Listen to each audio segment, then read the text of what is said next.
How you doing, Keiondre? I'm good. How about yourself? I'm good. What's been your first few weeks like in Tallahassee, and what, if you could just kind of take us back through the decision to transfer here? It's been great. It's been kind of everything I expected it to be.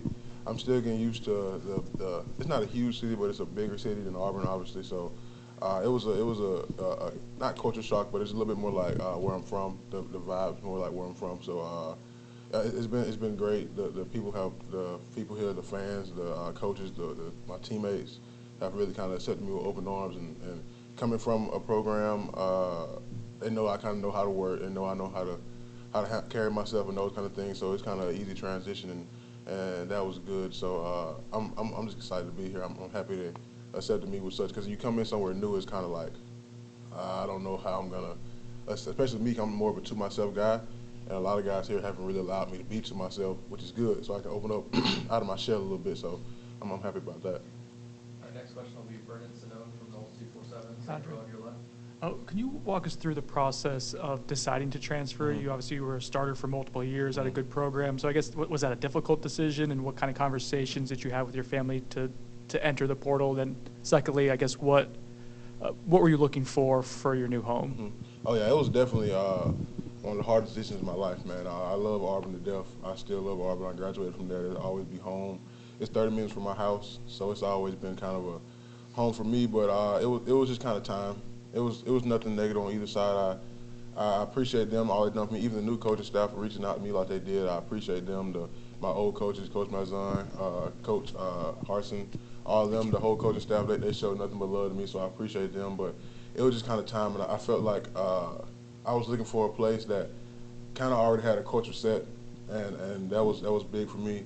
And watching Florida State win 10 games it shows a lot about what Coach Norvell is building here and what he's continuing to build and set that foundation every day. And that was huge for me, being an older guy, not really wanting to go through the whole rebuilding process again. And like I said, Auburn's gonna be great; they're gonna be just fine. But I just kind of come on the back end of my college career. I wanted to walk into something that was like, okay, this is how we work. This is how we. They know how to set, so they can lead me in a way, and then I turn it over and lead them back. So it was a big decision and a tough decision to make, but I just felt like it was time. Next will be Chris Nee from Noles 247, front row on your left. How much did you know Coach Atkins going into this process, and what was it about him that stood out to you, since that will be your position coach? I actually didn't know him that much, to be honest with you. I've heard great things about him. Obviously, when I entered the portal, it was a kind of a whirlwind, but even a lot of my teammates back at Auburn that had been recruited by him were like, he's a great guy, and talked to guys here who's a great guy, said he was a great guy, and even guys that have left or something like that, they say he was a great guy. So it was kind of the way he did research on me before he even started recruiting me, which was a big deal to me, because he asked around coaches who had coached me before and asked around about me and knew how I was. Like I said, I'm kind of a to myself guy, and he was telling me just. Even one of the things he told me was that leading don't have to be like out loud. Like leading don't have to be like you yelling at everybody. It can be that you telling somebody, hey, come on. Hey, telling somebody, give them a high five, let them know you with them, that kind of thing. And he just he did his research before he got to me, and that stood out to me a lot, because in this business of college football, you don't really see that as much, especially as an older guy. So that was huge for me. All right, we'll stay over there for Zach. Hey, Keiondre, I guess, what was the portal recruiting process like for you, taking visits, and then ultimately, how did you come to your decision to choose Florida State? It was difficult. It was definitely difficult. I say I talked to a lot of schools. I ended up it was a shorting kind of window for me, because I graduated late on, like I think it was like December. I don't remember, late in December, but it was middle of December, and I didn't want to go anywhere before then. So that first weekend that we could go anywhere, I wasn't going anywhere because I had finals coming up and that kind of thing. So I had to kind of schedule all my visits within a week, and that was the kind of hard part of telling schools that I was interested in, but it was like, hey, I might not be able to come because I only got 4 or 5 days, and I know I've narrowed it down a little bit more to where I want to go, that kind of thing. So that was the difficult part about it. I was blessed to have talked to a bunch of different schools and get to talk to them and that kind of thing, and experience their culture and their coaching, that kind of thing. But yeah, once I got down here on my visit, I had been talking to a lot of players, a lot of coaches a lot beforehand, and it just kind of felt like home. Once I got down here, I got out, and I was like, yeah, this is it. I felt really, really at peace and at home, and I just kind of knew. All right, we'll go back to Ira on your right. How important were your family and other people around you in terms of helping you make the decision?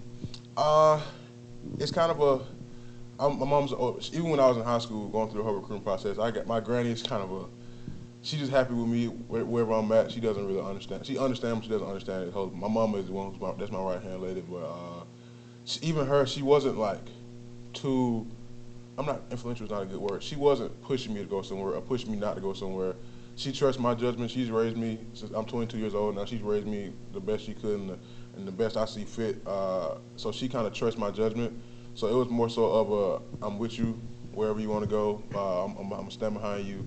She obviously she's my person reader. She's great at reading people. So I want her with me everywhere I go. So she can be like, I think he kind of shooting you a little bit, or no, I like what he's saying. So she's always that, but she's never gonna be like, if I wanted to go 15 hours away, she wasn't gonna be like, nah, I want you close to home. She's never gonna be that. She's just always like, wherever you at, I'm gonna get there. I'm gonna be supporting you regardless. So it's never been a worry with her pushing me to go somewhere or pushing me to leave somewhere or something like that. So she was always just kind of, she made sure she knew she had my back and that kind of thing. So it was always, I appreciate her for that. We'll go to the back for Adlon Convermany from Warchant. Keiondre, I know coaches don't promise playing time, but when it comes to being recruited, you're on your last season. They lost their 2 starting guards. I mean, what are the kind of conversations like to let you know that what the opportunity is for you to get on the field quickly? And how important is that for you in your last year? Oh, yeah, it's very important to me, obviously. But nothing's going to be promised here, especially not a competitive room like we have here. The message has always been to earn it. And that's what kind of drew me here, obviously, too, to be honest with you. It wasn't like a you're going to come in and we're going to just give you the spot, this is your spot. Nah, they got good dudes in this room and they brought in good dudes in the room. So it's earned. Just got to go in there and prove I can work and learn the playbook and do everything in my power. But what he did tell me was, if I do everything in my power, and I know this myself, I do everything in my power, and I don't step on the field, it's going to be because of me, not because of somebody else. So that's the biggest thing for me is I just got to look myself in the mirror and did I get it done, did I not get it done? That's the bottom line. So I'm thinking about it, just earn it. That's all I got to do. All right, we're going to come to the Zoom for a couple questions. We're going to start with Matt Baker from the Tampa Bay Times. Hey, Keiondre, Florida State's got one of the top couple transfer classes in the country. Obviously, you're a part of that. Why is FSU such an attractive destination for transfers who had plenty of options like yourself? Why not? That's the biggest thing to me, honestly. It's Florida. It's a 10-win, coming off a 10-win season. I think a lot of guys who are kind of on the back end of their career or looking to do something special with their career, they know that we got some special going on here, and that's talking to anybody who might enter the portal soon too.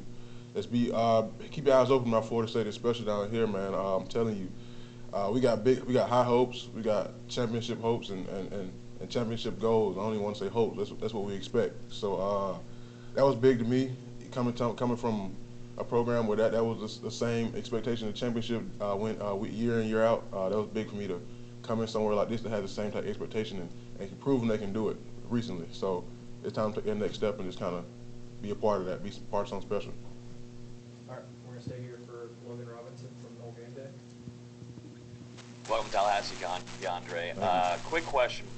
Coming from Auburn now over here to Tallahassee and Florida State, what have you seen maybe difference-wise, and also you acclimating to Florida State's workouts and the tour of duty with Coach Storms and the strength and conditioning staff?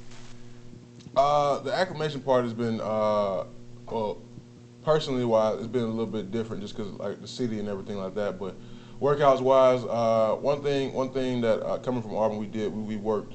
So I'm used to having the hard workouts, the intense workouts, the moving a lot of weight fast, doing everything the right way. The tour duty is difficult, but it's a blessing to go through it. Teach you a lot about yourself, and like I said, I've been through this type of thing before, and I appreciate the opportunity to even go through it again. And it's difficult. It is difficult, but it's one of those things that it teaches you that you can be stronger than you think you can. And I've kind of learned it over the last 4 to 5 years. So it's exciting to see like the back end of it from where I was my first time doing something like this and my freshman year and that kind of thing. So I'm excited. Okay, last one from Zoom will be Jared Kutz from the Osceola.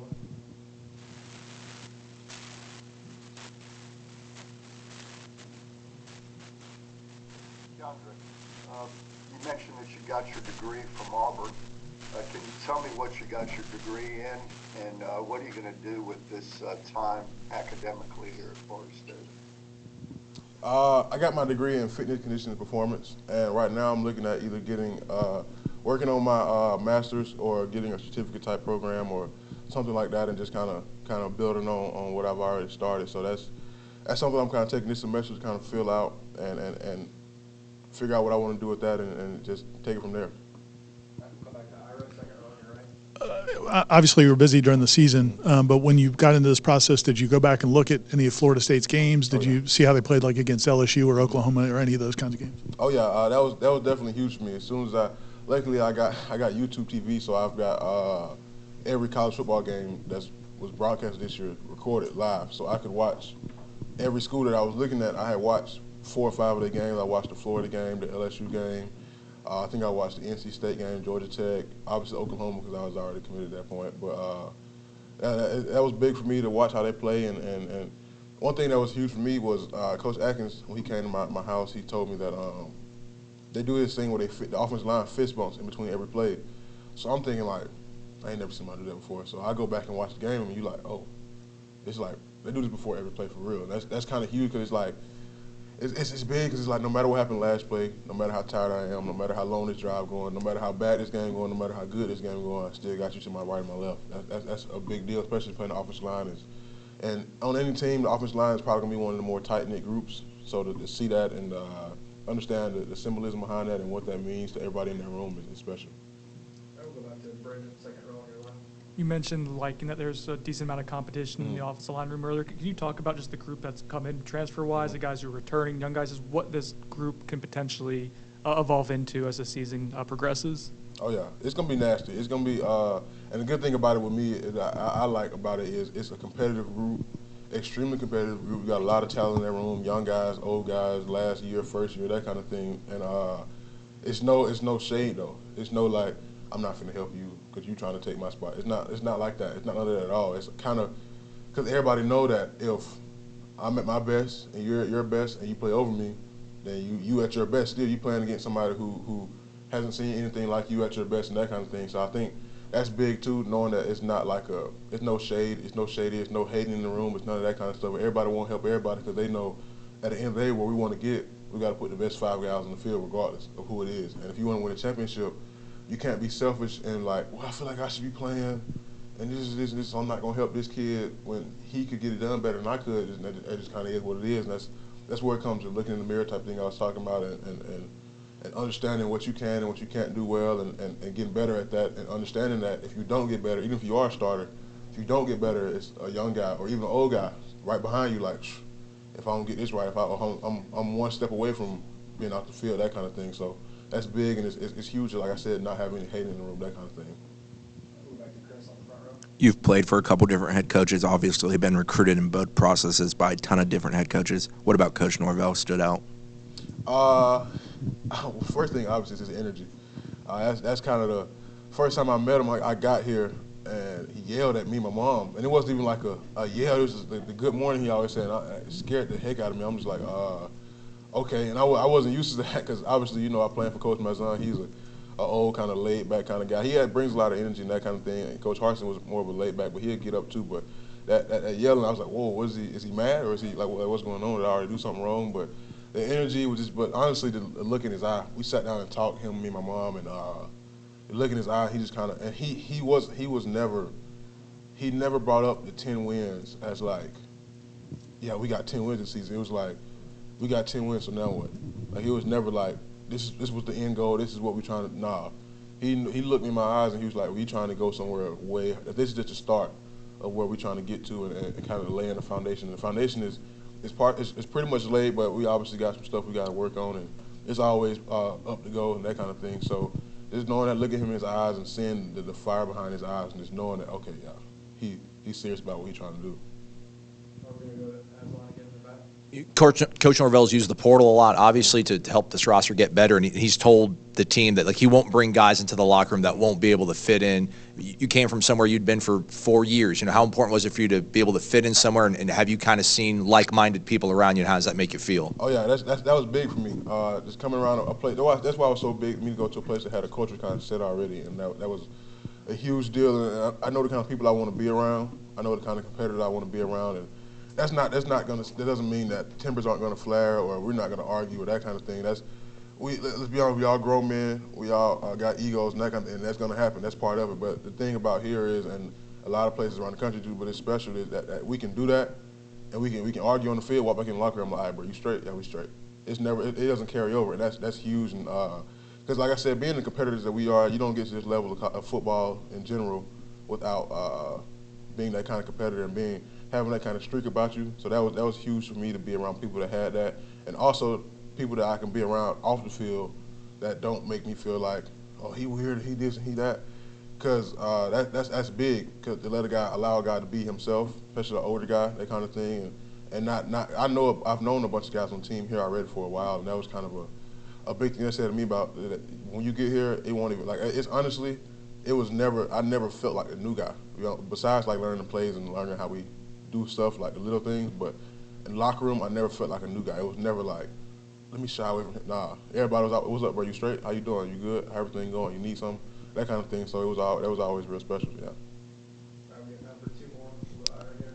Coach Atkins has said that one of the reasons he likes bringing in experienced players is that sometimes they can bring things they've learned in their previous schools. Was that something he expressed to you, and is that something you think you can add to the room? Oh yeah, definitely. That was one of the biggest things that he told me was, because like I said, I'm such a to myself guy. He was like, you have so much knowledge and you play so much ball that you can help these young guys so much just because you've seen things and you've done things that a lot of these guys are trying to do and trying to get to that level. And that's one thing that I've always prided myself on, leaving the place better than I found it anyway. It's little things like that allow he doesn't mind me being like I'm not gonna say good cop, but he get on somebody's tail all practice, and I come behind him like, bro, look, you see what he's saying, but you also got to understand that he comes from a good place. That's kind of that kind of thing, and kind of bridging that gap between the old coach, he's not old, but the coach and the young guy that kind of got in high school, or even if you've been here for a couple of years and that kind of thing, just don't understand it yet. It's kind of bridging that gap, and that's big to be able to do that without having to look over his shoulder and be like, oh, what if he gonna think if I say this? And he could allow you to lead, and I'm not gonna teach somebody wrong, because if I feel like it's right, and if I'm questioning whether it's right or wrong, I'm not gonna tell you, because I don't want to lead nobody in the wrong direction and tell them I do the wrong thing. So that was always big for me, with him allowing me, even early on, learning the plays, and because the plays kind of are what they are in college football, and football in general. You can only do so much, to be honest with you. So learning little tricks and little trades and eye placement and hand placement and little things like that being in a room with 20 guys, you can't teach everybody specifically, but me being the same body type as somebody else, I can be like, look, this kind of worked for me, maybe you should try it. If it don't work, then cool, but at least try it, just kind of figure it out, that kind of thing. So that was pretty big for me. All right, last one, we'll go back to Brendan on your left. Coming from the SEC, I imagine you've been in some pretty good battles in the trenches. What are a couple of games that you would maybe suggest for Florida State fans to go back and watch that show off your skill set and what you can do against the highest level of competition? Oh yeah, some of my favorite games were Texas A&M this year. That was fun. I kind of got back to myself a little bit after that. I had been in a little bit of a slump myself personally for the season. But Texas A&M, I allowed myself to kind of be back to what I could be. Ole Miss this year, LSU a year ago. But those are some games that it was just like, yeah, it's fun. Once you're having fun out there, it's special. It's a great feeling and that kind of thing. So those are just some of my favorite games. And even games I didn't play as well in, like the Penn State game a year ago up there. I didn't play my best game. I didn't play bad by any means, but I didn't play my best game. But that was still like, we should have won that game. But that was still one of those. That's one of those you walk around the stadium, you just like take a breath, take it all in, the whiteout, all that kind of stuff. That was big. And obviously you got the Iron Bowls and those kind of things, and that tells a lot about college football, those big time rivalries and those big time teams and those big time games. So that was a big for me. Thanks, Keiondre. Oh yeah. Thank you. Thank y'all. Thanks a lot.